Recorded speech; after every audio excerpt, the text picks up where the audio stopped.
Многу снимени видеа, има промена и пред собранието на Македонија.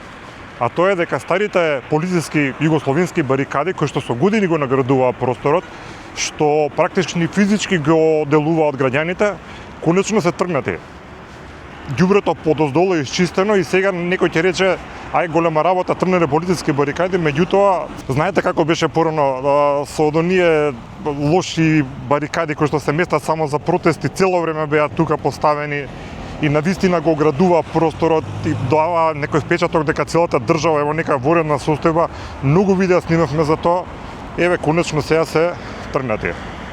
Гледате просторот одма како изгледа поинаку.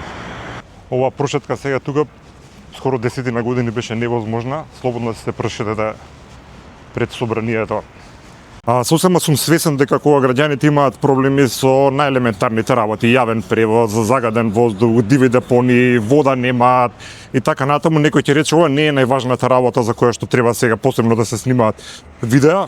Меѓутоа, јас мислам дека состојбата во која што се наоѓаат најважните државни објекти и објекти со национално значење се многу важни. То тука почнува се, тука е центарот, ако тука се уредни, тој позитивен бран на уредност ќе се пренесува после на сите места. Токму затоа посебно внимание обврнувам на овие локации. Меѓутоа тука и покрај тоа што е тргната оградата има многу работи кои што треба да се сменат, еве во неколку минути што. Не треба трафостаниците пред собранието да се користат како канти за отпадоци. Дупките на тротоарите пред собранието не да се пополнуваат со канти за некој човек да не се утапа, туку да земат да си ги асфалтираат. Вака не сме да изгледаат патеки и канделабри пред највисокиот законодавен дом. Испукани и раскршени жардинери, искршени столчиња. Вака непропусно паркирани возила веднаш до собранието, исто така не сме да го гледаме. На вакви недефинирани предмети, направени од автомобилски гуми, пред собрание не има место, исто како што не има место на овие исушени грмушки кои што се непосредно до законодавниот дом. Мислам дека не сме сиромашна држава за ова да не може да си го средиме, а и ѓубрето под него. Ова мора веднаш да се среди.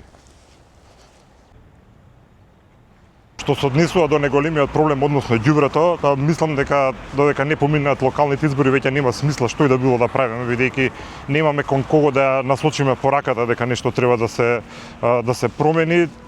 Имав неколку видеа снимени, едното е за реката Вардар, од Кондово до Желино и сите диви депони кои што се тамо, меѓутоа ќе го објавам кога ќе завршат локалните избори.